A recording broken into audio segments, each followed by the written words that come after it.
Rendant grâce à Dieu de nous avoir permis de vivre ce moment historique de la vie de notre nation, je voudrais remercier le peuple sénégalais pour le choix porté sur ma personne et au-delà de ma personne sur le projet que je porte et partage avec de nombreux compatriotes. Je salue la posture des autres candidats qui, sans exception, ont honoré une tradition bien sénégalaise sans même attendre la proclamation des résultats officiels par les instances habilitées de l'État. Leurs messages de félicitations sont le témoignage éloquent de leur grandeur, de leur humilité, de leur attachement aux valeurs républicaines et aux principes démocratiques. Je salue la posture du président Macky Sall, dont la vigilance et l'engagement ont permis de garantir un scrutin libre, démocratique et transparent, assurant ainsi un résultat reconnu par tous les protagonistes. Tout en regrettant les peines et les souffrances vécues ces dernières années, les vies brisées ainsi que celles qui ont été perdues, je voudrais reconnaître et saluer l'attachement de notre peuple à la démocratie, à la justice et à l'égalité. Je remercie et félicite aussi tous les leaders de partis politiques, associations, mouvements citoyens et personnalités indépendantes qui ont cru en notre projet et rejoint ou soutenu la coalition Diomaye Président. Je m'associe aux autres candidats. M'associant aux autres candidats, je voudrais féliciter les services de l'État qui ont assuré l'organisation matérielle de l'élection. Les observateurs internationaux que j'associe également à mes remerciements témoigneront sans doute de la régularité du scrutin. En m'élisant président de la République, le peuple sénégalais a fait le choix de la rupture pour donner corps à l'immense espoir suscité par notre projet de société, que notre projet de société a suscité, et donner corps à ses aspirations. Je m'engage à gouverner avec humilité, dans la transparence, à combattre la corruption dans toutes les échelles, à toutes les échelles. Je m'engage à me consacrer pleinement à la refondation de nos institutions et au renforcement des fondements de notre vivre ensemble. Je lance un appel à nos frères et sœurs africains pour qu'ensemble nous consolidions les acquis obtenus dans les processus de construction de l'intégration de la CEDEAO, tout en corrigeant les faiblesses et en changeant certaines méthodes, stratégies et priorités politiques. Je mènerai des actions similaires avec la même abnégation pour l'unité et l'intégration politique et économique du continent. Je voudrais dire à la communauté internationale, à nos partenaires bilatéraux et multilatéraux, que le Sénégal tiendra toujours son rang. Il restera le pays ami et l'allié sûr et fiable de tout partenaire qui s'engagera avec nous dans une coopération vertueuse, respectueuse et mutuellement productive. J'ai une pensée pour les femmes et les jeunes. Une partie importante des ressources de la nation sera mobilisée pour abréger leurs souffrances et leur manque de perspective. Le peuple sénégalais a compris et choisi. Ce projet que le peuple sénégalais a compris et choisi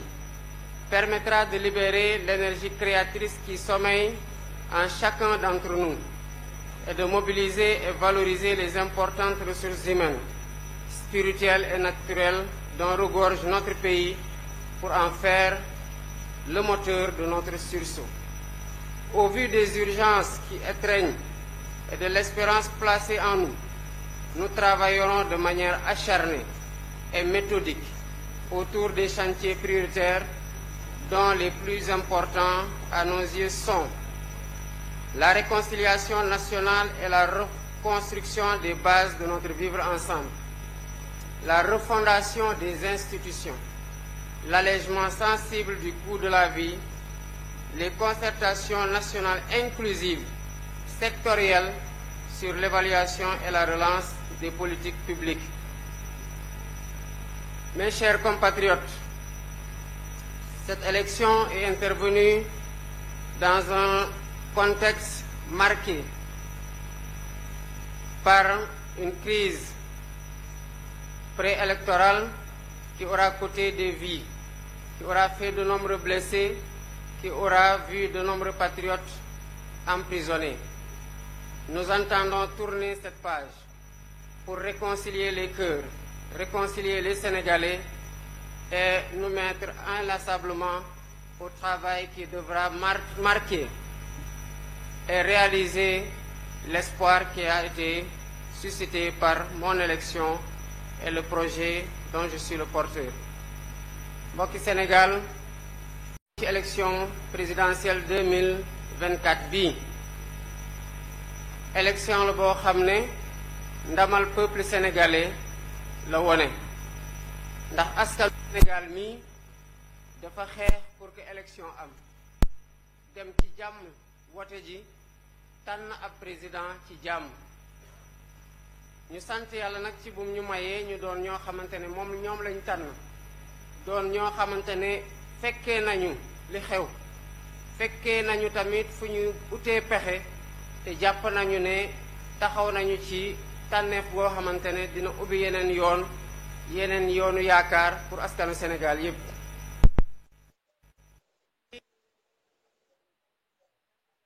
xamante ne bokkoon nañ ci élection bi te yàlla dogal ne gañewuñu waaye ñoom ñépp kenn desul am même taxawaay bi maanaam ñii wooma ñii bind ma message ñii wax ko publiquement pour jaajëfal tamit ñi nga xamante ne ñoom laa àndal seeni message ak seeni woote wone na rek mot nañu kilifa te mote woon nañu tamit lu ñu doon sàkku ci askanu Sénégal maanaam ñu tànn leen pour ñu jiite réew mi liggéey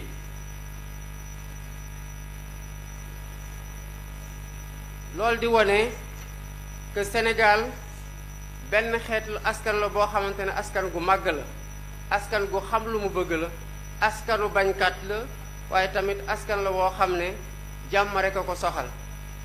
di rafetlu tamit taxawaayu président de la République Macky Sall ndax ci fan yi ñu weesu taxawaayam moo waral ñu am élection bi mel ni bi ñu am ba gannaaw bi résultat bi génnee amul kenn koo xamante ne diingat na résultat bu ñu am di naqarlu nag ñi nga xamante ne laata ñuy egg ci élection li fi jot a xew tax na mu am ñi ci am ay gaañu-gaañu am ñoo xamante ne ñàkk nañ ci seen bakkan am ñoo xamante ne ñu bari dem nañu kaso ñu di leen fàttaliku di leen ñaanal di leen masaw ñoom ak seen njaboot te di leen dig ne yu mel noonu Sénégal incha allah dootu fi amati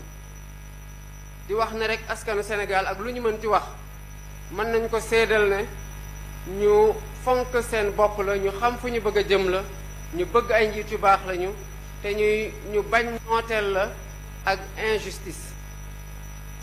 may félicité jaajëfal di ndokkeel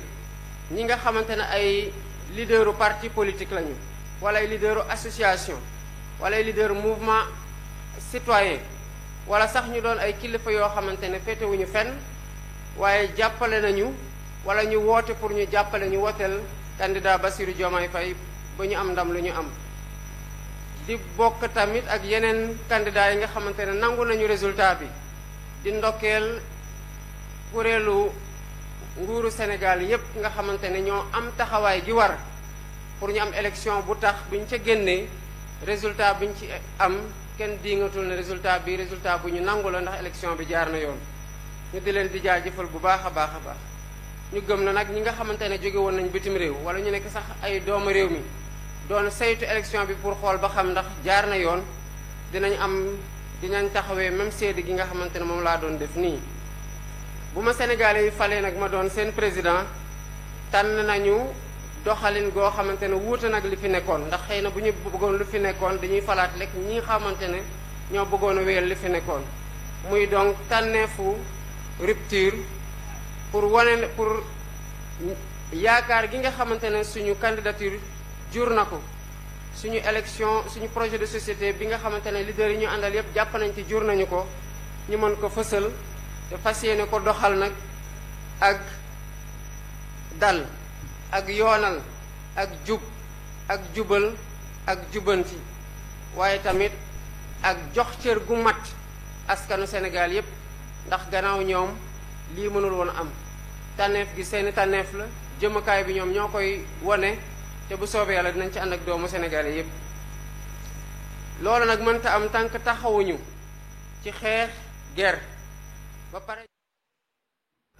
mën nañ ko ci suñu kattan suñu xam-xam ànd teg Sénégalais yi bëgg a bokk ñun ñëpp ak liggéey bi pour tabaxaat Sénégal goo xam ne kuréel yi ngànk bànqaasu réew mi muy institution yi dañu leen di dooleel ba bu ci ne taxawee taxawaay gi war di doxal li nga xamante ne moom mooy si cër nara taxaw tamit tem pour lii nga xamante ne moom la ñu am te mooy suñu alal gu gën a fort muy jàmm ji am Sénégal mbokkoo gi am Sénégal dinañ am taxawaay gu mat sëkk dox ci def ci suñu kéemtalaay kattan ànd ci Sénégalais yépp pour jubalewaat Sénégalais yi tappewaat xol yi ndax bu ko defee féewaloo bi mën fee deñ ñu mën a jublu ci liggéey gi nga xamante ne moom lañ ñu xaare ndax yónnee nañ ndaw askanu Sénégal yónnee ndaw waaye yàkkamte na lool ndax sonn nañ lool ci li ñu nekk ma di woo rek suñu mbokku Afrique di leen wax ne li nga xamante ne liggéey nañu ko ci booloo ko mu nekk ci biir CEDEAO wala ci biir yeneen ensemble yu mel ni noonu taxawaay gi ci président yi ma jiit njëkk a ñëw Sénégal taxawaay gu mel noonu wala bu ko raw lañ fas yéene am pour que liy place su Sénégal ci biir Afrique ñu continuer ko téye ba pare gën a avancer Afrique li nga place su Afrique ci biir àdduna fexe tamit ba africains yi li nga xamante ne bëgg nañ ko ci Afrique mën a am taxawaay boobu mën a am melukaan boobu ñii nga xamante ne Sénégal yàgg naa jëflante ak ñoom ñu di leen woowee les partenaires bilatéraux wala multilatéraux ñu ngi leen di wax ne Sénégal du deñ di doon dëkk bu mu mës a doon maanaam dëkk goo xam ne ab taxaw respecté ay engagement am la taxawee dëkk boo xam ne wóor ci jëflante ak moom la taxawee dëkk boo xamante ne fas yéene lëkkaloog bépp dëkk boo xamante ne taxaw nga ci respecté coopération boo xamante ne Sénégal daf ciy gis boppam ñoom di gis seen bopp mu doon coopération jëflante boo xamante ne dañoo respecté ci suñu aada ci suñu cosaan ak ci suñu jëmukaay te tamit doon coopération boo xamante ne ku ci ne da ciy gis boppam lii nga xamante ne mooy lu ñu am te bokk ko muy alalu askan wi lépp lu ci war pour ñu sàmm ko pour ku ci ne foo nekk li ñëpp bokk nga mën ci jot taxawaay boobu dinañ ko am ànd ceeg Sénégal yépp yi nga xamante ne ñu ngi biir réew wala ñu ngi bitim réew waaye am nañoo yéene seen xam-xam ak seen alal ak seen jot ak seen doole ñu dugal ko ci liy doxal Sénégal loolu nag ku ko wax ne am na yu jàmp yoo xamante ne war nañ ko jël en charge maanaam war nañ ko jël liggéey ko ci lu gaaw a gaaw muy boolewaat Sénégalais yi tabaxaat li nga xamante ne ci lañ doon sukkandiku pour que Sénégal doon lu mu doonoon maanaam doon benn réew moo xamante ne benn bopp la te kenn mësu koo mën a xar ñaar te féewaloo gi fi commencé woon juddu ñu fexe ba tabaxaat lépp boolewaat ñépp pour ñu mën a juboo gi mën a tax ñu jublu ci liggéey bu koy suqat li nga xamante ne tamit mooy banqaasu réew mi mooy institution yi gis nañu ne laaj nañu ñu taxawaatal leen gën leen a dëgëral taxawaatal leen ba benn bu ci noot boppam ba benn bu ci ne li ñuy xaar ci yow nga mën ko doxal bu mu mat sëkk muy refondation institution fi ñu jaar yépp tamit donte yaakaar juddu na foo jaar neewoon nañu la ne Sénégal nit ñi sonn nañu dund gi cher na lañu lay wax kon lépp li nga xamante ne war nañu cee taxaw ba sénégalais yi gën a dund gi gën a oyof ci sénégalais yi paju mi gën a yomb ci sénégalais yi njàng mi gën a yomb ci sénégalais yi dinañ ko taxawee ba mu mat sëkk te mu doon loo xamante ne ci suñu priorité lay bokk. waxtaan tamit dinañ ko jëmal waxtaan ak sénégalais yépp ñi ñu bokkal nar a bokkal nguur gi ak ñi bokk ci kuje gi nguur gi di doxal te jox cër gu mat sëkk kuje gi waxtaan ak ñoo xamante tamit bokkuñu ci langue politique waaye ay sénégalais lañ à part entière am seen kàddu gu ñu war a fësal ci liy doxal réew mi am seen loxo gu ñu ci war a dugal seeni xam-xam maanaam li tubaab di waxee ay concertation yoo xamante ne secteur yépp la nar a boole pour ñu tabax jëmukaay goo xamante ne ñun ñëpp a fay jublu bàyyi lépp luy xuroo bàyyi lépp luy xiiroo lépp luy ŋaayoo mayante cër te dox jëm ci objectif boobu mooy objectifu relance politique publique yi ak économie. lii moo nekkoon li nga xamante ne gannaaw bi ma jaajëfalee ñépp ñi nga xamante ne liggéey nañ liggéey gu mucc ayib pour élection bii ñu am ko taxawaat tamit ci point bi nga xamante ne moom laa bëggoon a mujjee pour nit ñi jàpp ko bu baax tamit mooy biir coalition Diomaye président ay doomu Sénégal ñoo ci nekk ñi nekk ci beneen boor bi tamit di kuje gi ay doomu Sénégal ñoo ca nekk ku ci nekk jàpp nañ ci yàqin ne liy defar Sénégal moo la tax nga taxaw loolu nag dinañ ci ànd ak ñépp waxtaan ceeg ñépp di dalal xelu ñépp ne lii nga xamante ne ñu ngi koy doxal naa ci ànd ak ñépp ñu bokk ci kuje gi ñu bokk ci parti politique bi ñu bokkul ak parti politique bi pour ñu waxtaanee li nga xamante ne ñun ñoo ko moom ñoo ko bokk te mënuñu ko séddoo muy Sénégal di jaajëfal nag ñi ñu àndaloon ci élection bi muy ñi yore woon les leaders ni ma ko waxee sànq parti politique yépp ñu bokk ci coalition Diomaye président di jaajëfal tamit ñi nga xamante ne ñu ngi àndoon ak ñun yore suñu kaaraange muy sécurité bi di jaajëfal tamit ñi nga xamante ne ñu ngi àndoon ak ñun yore communication bi wala ñu yore organisation bi bu ñu def campagne gu mucc ayib ba fépp fu ñu dem fekk fa ay Sénégalais ñu teertu ñu waxtu gu ne ñu di leen jaajëfal ñoom ñépp fu ñu egg ak fu ñu eggul te di réserver nag une mention particulière à un homme je pense que j'ai pas besoin de le citer pour ngeen remarquer ça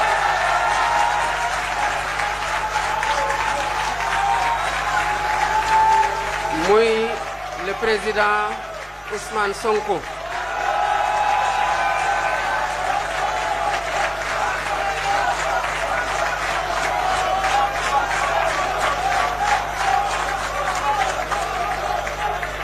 mention particulière boobu ma koy defal dañ ko ci ndokkeel ci gis-gisam ci détachement am ci désintéressement am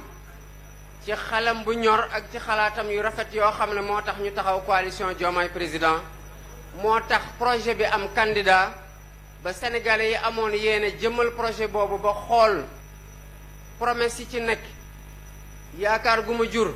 naka lañ ko fas yéene doxalee bu nekkoon kenn koo xamante ne rek day wax ne man kese bu dul man du doon keneen ci gannaaw kon loolu du mën a am waaye yemul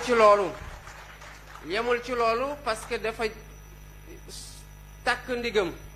takk ay dalam sol yéeram yendalul fanaanalul guddeeg bëccëg subaak ngoon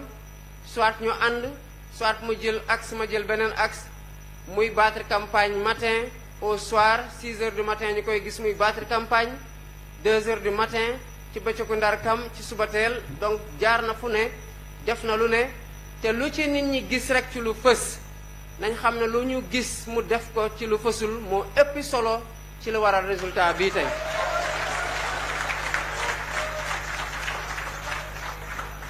kon mënuñu ko bañ a beral loxo te bu ngeen seetloo saa yu may jëf prise de parole dama koy mujjee pour que nit ñi doon bu ñu dee tàggoo nit ñi nekk lu ñu mujjee retenir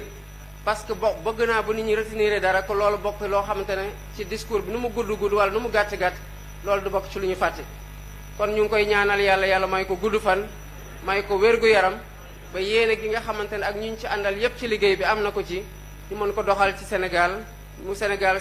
gu naataange Sénégal gu ñu may cër bàyyee ko xel gën ko fonk ci àdduna ak ñu teg ko tamit ci loxo yoo xamante ne ay loxo yu wóor la combat yi nga xamante ne daan nañ ko xeex mu doon combat yoo xamante ne combat suñu génération la mais du doon combat prochaine génération bi parce qu'il nous faut avancer résolument vers le progrès économique social et culturel lii moo nekkoon li ma leen bëggal jéego ci kàddu maa ngi leen di sant bu baax di leen gërëm asalaamaaleykum wa rahmatulah. voilà jërë ngeen jëf jërë ngeen